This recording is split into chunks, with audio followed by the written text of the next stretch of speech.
Premier League England taphoonni torbee kudha lammaffaadha boru eegaluun hanga wiixataatti itti fufanii ni taphatamu boru waaree booda sa'aatii 9:30 eegaluudhaan tarfimuritti Burnley Chelsea waliin morkii taasisaniin eegala. Premier League England kun keessumattuu gara tarfimur imaluudhaan taphoota 9 darban keessaa 8 kan mo'ate The Blues Chelsea rikoordii kana itti fufsiisuudhaaf tilmaama injifannoo argateera. Kilaboonni kunneen lamaan erga bara 2024 goolii 2-2 Premier League England qixa ba'anii yeroo jalqabaatiif kan isaan walitti dhufanii Burnley bara kana Premier Leaguetti ol deemuun isaa ni yaadatama. Taphoota 3 darbaniin Chelsea giddugalaan goolii 10-3 kilaba kana injifachuun rikoordii irratti qaba. The Blues tapha kanaan kan injifatu yoo ta'e garaagarummaa Arsenal waliin qabu yeroodhaaf qabxii 3tti dhiphisuudha kan inni danda'u. Torbee 12ffaadhaan darbii Londoniin Tottenham injifachuudhaan miira injifannoo keessatti kan argamu Chelsea garee morkataa waancaa ta'e keessaa isa tokkodha. Ilmaayyuu amma kan injifatu yoo ta'e tapha boruu kana hanga Manchester City taphatutti sadarkaa lammaffaa fudhachuudha kan inni danda'u. Burnley ammoo taphoota lamaan walitti aansee Arsenal fi West Ham United mo'ameera. Chelsea taphichaan yoo injifate akkuma jalqaba kaase garaagarummaa qabxii kanaa dhiphisuu qofa osoo hin taane miira shaampiyoonummaadhaaf qabu daran kan itti cimsatu ta'a jedhameeti eegama. Boruma sa'aatii 12 eegaluudhaan Liverpool taphoota liigichaa 6 darban keessaa 5 mo'atame Anfield Roaditti Nottingham Forest waliin taphata. Shaampiyoon liigichaa Liverpool jechuudha. Bara dorgommii kana haalli isaan ittiin liigicha eegalan hangas mara amansiisaa miti. Torbee 11ffaadhaan goolii 3-0dhaan Manchester Citydhaan mo'amanii sadarkaa 8ffaatti gadi bu'aniiru. Kun tariitii kilabni kun bara dorgommii kana yaaddoo hamaa sarara ittisaa akka qabu ifatti agarsiisaara jechuudhaan qeeqamaadha kan inni jiru. Bara darbe yeroo wal fakkaataa kanatti ture Nottingham Forest gara Anfield imaluudhaan goolii 1-0dhaan kan Liverpool injifatee tapha sanaan yeroo jalqabaatiif bara dorgommii darbe Liverpool kan itti mo'ame. Garuu erga bara 1963 as seenaa keessatti taphoota lama walitti aansee Anfield Roaditti Nottingham Forest Liverpool injifatee hin beeku. Rikoordiin kun akka irratti hin galmoofneef gareen Arne Slot gamanuma tapha boruu kana Nottingham Forestiif qophaa'u jedhamee eegama. Morkii waancaa keessaa hin baane Liverpool jedhamaa jiru. Ooptaan garuu ammatti erga Manchester Citydhaan goolii 3-0dhaan mo'ame Liverpool harka 7 qofa carraa waancaa qabaa jechuudhaan tilmaameera. Kana ilaalchisee Jamie Carragher ammatti Liverpool sarara ittisaa jabaa kan biraa hin mallatteessifatu taanaan waancaa Champions League waancaa Premier League England miti hirmaannaa waancaa Champions League Europa argachuun itti ulfaata. Aninumaa shakkiin irraa qaba jechuudhaan jijjiirraa majjiitiin Liverpool taphattoota akka Mark Gui mallatteessifatee garee isaa cimsachuu qabaa jechuudhaan Liverpool kan inni akeekkachiise. Taphoota biroo sa'aatii 12tiin Bournemouth West Ham United waliin Brighton Brentford waliin Fulham Sunderland waliin Crystal Palace Wolves waliin yoo taphatan galgala sa'aatii 2:30 eegaluudhaan morkiin Manchester City fi Newcastle St James Parkitti walitti fidanii eegamaa. The Citizen taphichaan yoo injifate hanga Arsenal dilbata Tottenham waliin taphatutti garaagarummaa gidduu isaanii jiru qabxii tokkotti dhiphisuudha kan inni danda'u. Gareen Pep Guardiola taphoota jalqaba lamaan taphoota 3 keessaa erga mo'atameen booda taphoota walitti aansee injifachaadha kan inni ture. Jidduutti ammoo Aston Villadhaan erga mo'atame walitti aansee kilaboota akka Bournemouth akkasuma immoo Liverpool Champions League Europaatiin Borussia Dortmund injifachuudhaan ga'umsatti deebi'uusaa taphoota ittiin mul'iseedha. Taphoota 35 Premier League Englandin darbaniin Newcastle waliin taphate keessa 28 injifachuun jaanqi taphuun tokkoon qofa mo'amuudhaan riikardii olaanaa Newcastle irratti qaba. Manchester City Erling Haaland imala goolii galchuu garee biyyaalessaa fi akkasuma immoo Manchester City keessatti bara dorgommii kana eegale itti fufaadhaaf boru St James Parkitti morkiin Newcastle fi kan Manchester City yeroo eegalutti imalli taphataa kanaas gamanumaa kan inni eegamuudha. Dilbata darbii Londoniin keessumattuu Emireesitti morkiin Arsenal fi Tottenham walitti fide imala shaampiyoonummaa waggaa 22 booda itti deebi'uudhaaf Arsenal tattaafataa ittiin jiru irratti kallattii akeekaa jedhamaatiin jira. Tapha kanaan Arsenal bara dorgommii kana garee ittisa jabaa qabu ta'uu isaa ifatti kan inni agarsiise. Ta'us garuu tapha kanaan taphataa murteessaa kilabichaa Gabriel Magalhaeshin miidhamaan dhabeera. Torbee 12ffaa kanaan keessumattuu sarara ittisaa isaanii tapha Sunderland irratti goolii 2 keessummeesse daranuu ni qaawwaa jedhamee sodaatameera. Arsenal Gabriel Magalhaesh waliin yeroo jiruu fi Gabriel Magalhaeshin ala yeroo jiru ga'umsi isaan mul'isa walii faalladha. Yeroo Gabriel Magalhaesh dirree keessatti jirutti Arsenal harka 64.3 taphoota ni injifataa. Gooliin inni keessummeessus gadi aanaadha. Gabriel Magalhaeshin ala yeroo taphatetti harka 40 qofa taphoota injifata Arsenal. Kana jechuun Gabriel Magalhaes injifannoo yookaan motora injifannoo Arsenal ta'uusaa ifatti kan inni agarsiisudha. Faallaa kanaa bara dorgommii kana Tottenham direedhaan ala riikoordiin isaan qaban fooyyeedha.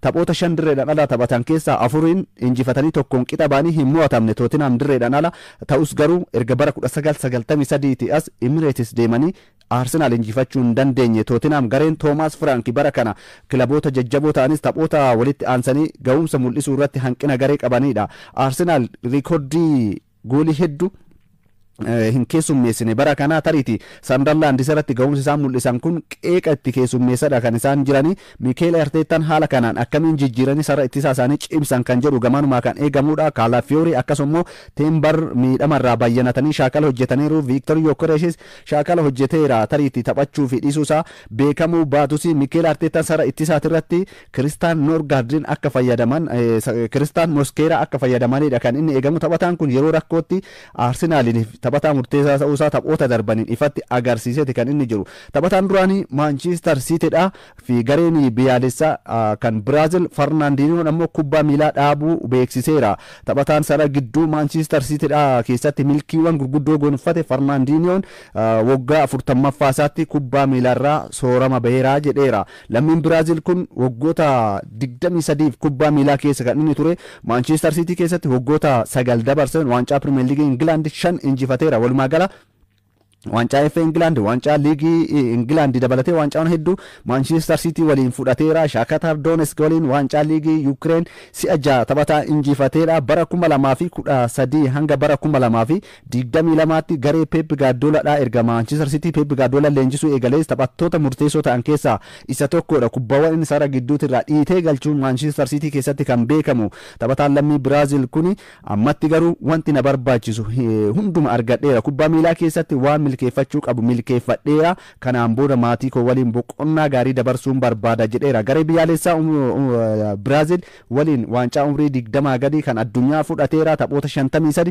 garee biyyaalessaa Braziliifis taphateera. Taphataan kun waancaa Copa Americaatti bara 2019 Brazil waliin fudhachuudhaan taphataa garee Brazil keessatti murteessaa ta'e ta'uusaa ifatti kan inni agarsiise. Pogban ammoo turtii waggaa 2 fi ji'a gara 4 ta'uun booda kubbaa miilaatti akka deebi'u beekameera. Kana jechuun miidhamarraa fi sababa adabbiitiin ji'oota 18 fi kubbaa miilatirraa erga fagaate Pogban tapha boru kilabni isaa Monaco Rennes waliin qabuun jalqaba irraa seenee ni taphata jedhameera. Ji'oota 26tiin booda Pogban erga Juventusiin waliigaltee isaa adda kutee Monacoodhaan mallatteessee booda boru gara taphaatti deebi'a jedhamee eegama. Taphataan kun amma umrii isaa 33 darbeera. Yeroo kanatti ga'umsa dur ittiin beekamu teeknika kubbaa miilaa sanitti ni deebi'a ni agarsiisa kan jedhu gamanuma ni eegama. CBE Premier League Itoophiyaa taphoota torbee Jaaffaa argannaa kaleessa taphoonni 2 taphatamaniiru. Finfinneetti taphni tokko akkasuma immoo Istaadiyeemii Yuunivarsiitii Hawaasaatti taphni tokko taphatamee kaleessa. Taphoota kaleessatiin kilaboota naannoo Oromiyaa 2 walitti kan fide Nageellee Arsiin injifannoo jalqabaa Adaamaa irratti galmeesseera. Tapha kaleessaa kanaan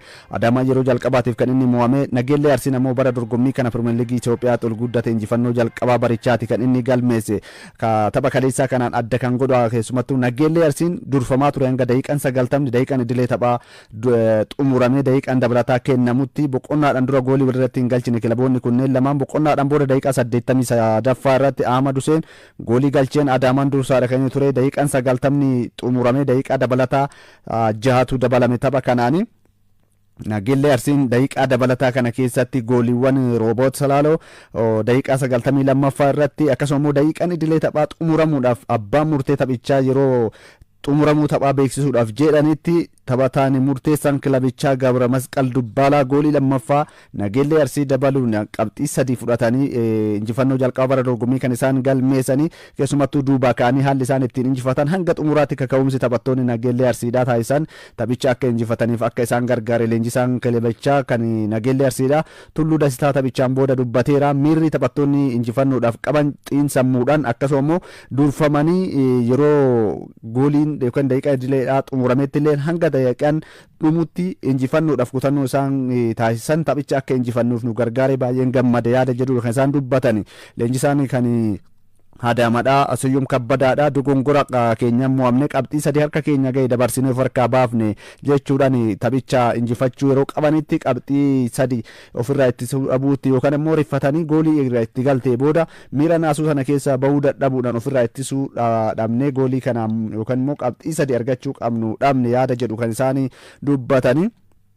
CBE Premier League Itoophiyaadha kanan tapha Finfinneetti kaleessa taphatameen dursaanii liigicha Bunni Sidaamaa goolii malee 0-0 dhaan Maqalee Sabaa Andartaa waliin qixa bahuudhaan carraa liigicha qabxii sadii yeroodhaaf itti dursu osoo ittiin fayyadamin kan inni hafee tapha kanaan Bunni Sidaamaa boqonnaa dura dhiibbaa uumee taphataa kan inni ture boqonnaa booda immoo carraa taphattoota caalmaa fudhatee daqiiqaa 74 booda taphataa Maqalee Sabaa Andartaadha Zarasannaa Biraanuu balleessaa hojjeteen kaardii diimaadhaan dirreedha erga ba'e taphattoota sagaliin taphataadha kan inni ture Bunni Maqalee Sabaa Andartaani kanas Bunni Sidaamaa itti fayyadamuu hin dandeenye caalmaa taphaa akkasuma immoo kubbaa kallattii sirrii eeggate afur irra yaaluudhaan Bunni Sidaamaa fooyyeedha ture Maqalee Sabaa Andartaa yaalii sadi qofa yaale tapha kaleessa ittisa irratti kan inni xiyyeeffate kanas ta'u garuu caalmaa taphattoota irraa fudhatamu ofirraa ittisee qabxii tokko fudhatee ba'ee jira Maqalee Sabaa Andartaani taphattoota hirruudhaan taphannee qabxii tokko argachuun keessumattuu Buna Sidaamaa liigicha dursaa jiruuf garee bara kana cimaa ta'e irraa qabxii barbaachisaa arganne jechuudhaan taphichaan booda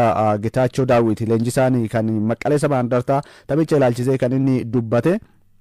Yaareed gammachuudha ammoo carraa boqonnaadhaan booda fayyadamuu qabnu osoo ittiin fayyadamin hafne qabxii argachuu qabnu akka carraa ta'e yookaan immoo carraa keenya waan hin taaneef jechuudhaan taphicha booda kan inni dubbate. Har'as itti fufuudhaan CBE Premier League Itoophiyaadha kanaan taphoonni 4 istaadiyeemii Finfinnee taphoonni 2 istaadiyeemii Yuunivarsiitii Hawaasaatti ammoo taphoonni 2 ni taphatamu taphoota har'aatiin sa'aatii 7 eegaluun istaadiyeemii Finfinneetitti Walwaaloo Addagiraat Hawaasaa waliin kan inni taphatu kilabni bulchiinsa magaalaa Hawaasaa torbee shanaffaa goolii tokkoo fi tokkoon baankii daldala Itoophiyaadhaa waliin qixa bahuudhaan Walwaaloo Addagiraat ammoo goolii 2-1 dirree dhawaadhaan injifatamuudhaan morkii kanaan kilaboonni lamaan injifannoo galmeessuuf kan walitti dhufanii Hawaasaan taphoota 5 darban keessa 3 mo'atee tokkoon ammoo mo'ame tokkoon qixa bahuudhaan Walwaaloon ammoo hanga ammaatti injifannoo bara dorgommii tokkollee hin galmeessine taphoota 4 mo'amee tokkoon qixa ba'ee qabxii tokko qofa walitti qabatee sadarkaa dhumaa 20ffaa irratti kan inni argamu.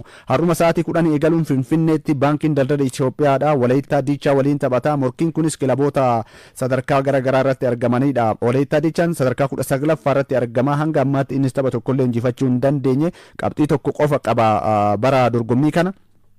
Akka bara darbee gareewwan morkataa turan keessaa tokko ta'uu dadhabeera Walaayittaa Diichaan bara dorgommii kana haalli inni ittiin erga dursaa turees goolii keessummeessee dhumarra injifatamuu tarii garichi bara dorgommii darbeerraa garaagarummaa akka qabu ifatti kan inni agarsiisudha. Baankiin daldala Itoophiyaadhaa ammoo tapha tokkoon injifatee sadiin qixa bahuudhaan hamma tokko fooyya'insa kan inni qabu. Hawaasatti innis hangas mara akka baroottan darban keessumattuu bara 2016 akkuma ol guddateen shaampiyoonii ta'ee sana morkataa cimaa ta'aa hin jiru. Finfinneetti garuu haala kanaan hin fooyyessina jedhanii turanii leenjisaan baankii daldala Itoophiyaa Bas'aloot Ulasaa torbee darbe keessumattuu yaada OBN'f kennan haalli jijjiirraa taphattoota murteessoo dhabnee fi amma immoo garee dargaggootaa kana qindeessaa jirru hanga wal barutti garicha qabxii argachuudhaaf akka isaan rakkise kan isaanii dubbatanii istaadiyeemii Hawaasa itti fufuudhaan taphoota taphatamaniin ammoo morkiin shaampiyoonii liigichaa Madiin Itoophiyaa fi Buna Itoophiyaadhaa walitti fides tapha eegamuudha. Tapha har'aa kanaanii keessumattuu tapha qixxeessituu torbee lammaffaatiin Qiddis Goorgisiin kan mo'atame gareen Gabra Madiin Hayileetiin durfamu Madiin Itoophiyaan taphoota 4 keessaa tokkoon mo'atee lamaan qixa bahuudhaan tokkoon kan inni ittiin injifatame sadarkaa 11ffaa irratti argamu. Amma injifannoo bara dorgommii darbee sana shaampiyoonaa ittiin taanti deebi'uudhaaf kana booda ga'umsa tariiti waancaa Champions League kilaboota Afrikaatti irratti hirmaataa turanii amma dorgommii sana keessaa baanii miira tokkoon yookaan immoo xiyyeeffannoo tokkoon CBE Premier League Itoophiyaa kanarra taphatu jedhamee eegamaa. Bunni Itoophiyaadhaatis akkuma kilaboota Bahar Dar dabalatee Buna Itoophiyaa kilaboonni kunneen kubbaadha taphatanii garuu taphoota injifachuu irratti garee rakkoo qaban ta'uu isaanii bara dorgommii kanas qabatamaan kan isaan agarsiisanii hanga ammaatti taphoota 5 keessaa 3 mo'ameera. Bunni Itoophiyaadha tokkoon injifatee tokkoon qixa bahuun qabxii 4 qofa walitti qabateera. Gareen kun torbee shanaffaadhaan Adaamaadhaan goolii 1-0dhaan injifatamuun isaanii ni beekama. Morkii kanaan lamaan isaanii injifatamuurraa gara injifannootti deebi'uudhaaf kan walitti dhufanii Qiddis Goorgis Hadiyaa Hosaanaa waliin tapha kanaan kan injifatu yoo ta'e dursummaa CBE Premier League Itoophiyaadhaa kana Buna Sidaamaa Sidaamaa irraa kan fudhatu ni ta'a. Bunni Sidaamaa qabxii 13 amma liigicha dursaadha. Qiddus Goorgis ammoo qabxii 12 qaba. Tapha kana injifannaan gamanuma dursummaa liigichaa qabxii 15 gaachuudhaan Buna Sidaamaa irraa kan fudhatu ni ta'a. Premier League Itoophiyaa kan dubartootas taphoonni torbee torbaffaadha. Kaleessa taphoonni 3 taphatamanii har'a taphoonni 2 ni taphatamu. Taphoota kaleessatiin shaampiyooniin liigichaa baankiin daldala Itoophiyaadhaa goolii 4-0dhaan kilaba magaalaa Adaamaadhaa garee dubartootaa kan inni injifatee tapha kanaan egaa tapha qixxeessituu qaba baankiin daldala Itoophiyaadhaa. Taphoota 5 taphate garuu 5 injifachuun qabxiisaa 15 gaatee ammas shaampiyoonummaadhaaf ga'umsa qabaachuusaa ifatti kan ittiin mul'isedha. Radeet Astirasaany goolii 2 akkasuma immoo Mirriqaat Baqqalaa fi Qiddist Zallaqaadhaa gooliiwwan tokko baankii daldala Itoophiyaatii fi kan isaanii galchanii tapha biraatiin Bunni Ergaa Caffee 1-0dhaan Bahar Daar yoo injifatu kilabni liigicha dursaa jiru bara kana ga'umsa addaatiin bara dorgommii eegale. Gareen dubartoota Itoo Elektiriik goolii 4-2 kilaba bulchiinsa magaalaa Shaggar injifatee dursummaasaa qabxii 21 itti fufeera. Taphoota 7 taphateen Itoo Elektiriik bara dorgommii kana tokkollee hin mo'atamin qabxii 21 carraa shaampiyoonummaatti deebi'uudhaaf qabu kan inni ittiin ibsate. Daagimaawit Salamaawit gooliiwwan 3 galchuun haatirikii kan isheen hojjette. Hannaa Sisaay goolii 1 galchiteerti kan Itoo Elektiriikii. Kan Shaggar ammoo Aynaalam Alamuu fi akkasuma Sannaayit Argoo gooliiwwan galchanis injifatamuurra Shaggariin hin bararre. Waancaan Seekafaa umrii 17 gadi qopheessummaa Itoophiyaatiin dorgomaa jiru taphoota ramaddii sadaffaarra geeraa. Har'a taphoonni sadaffaa yookaan ramaddii sadaffaadha. Ramaddiiwwan A fi B Finfinneef Dirree Dhawaatti dorgomanitti lamaanuu ni taphatamu. Ramaddii lamaan irraa tapha 2 injifachuudhaan ramaddii A dursaa kan jiru gareen biyyaalessa Itoophiyaadha kan umrii 17 gadi imala injifannoo eegale itti fufuudhaaf har'a sa'aatii 10 eegaluudhaan Somaaliyaa waliin kan inni taphatu. Itoophiyaan egaa taphoota 2 taphatteen qabxii 6 ramaddii kana dursaadha kan isheen jirtu. Somaaliyaan ammoo taphoota 2 taphattee lamaanuu qixa baatee qabxii 2 sadarkaa lammaffaa irratti argamti. Ruwaandaan Keeniyaa waliin kan isheen taphattu taphoota guyyaa har'aa sa'aatii 7tti taphataman Finfinneetti taphoota taphataman jechuudha. Itoophiyaan sa'a 10 akkasuma immoo Ruwaandaaf Keeniyaan sa'aatii 7tti kan taphatan. Ramaddii baadhaan Dirree Dhawaatti morkii taphatamaa jiruun Jibuutiin Burundii waliin, Yugaandaan Taanzaaniyaa waliin kan isaan taphatanii. Taanzaaniyaan qabxii 6 akkasuma Ugandaan qabxii 6 walitti qabachuudhaan ramaddii baa kana dursaadha kan isaan jirani. Ramaddii lamaan irraa kan Dirree Dhawaatirraa biyyoonni 2 sadarkaa tokkoffaaf lammaffaadhaan xumuran. Akkasuma ramaddii ba'aa Finfinnee taphatamuun biyyoonni tokkoffaa fi lammaffaadha. Walakkaa xumuraatiin istaadiyeemii Finfinneetti kan isaan walitti taphatanii biyyi shaampiyoonii taatee fi kan sadarkaa lammaffaa fi sadaffaadhaan xumuran waancaa Afrikaa umrii 17 gadiitti irratti kan hirmaatan ni ta'a.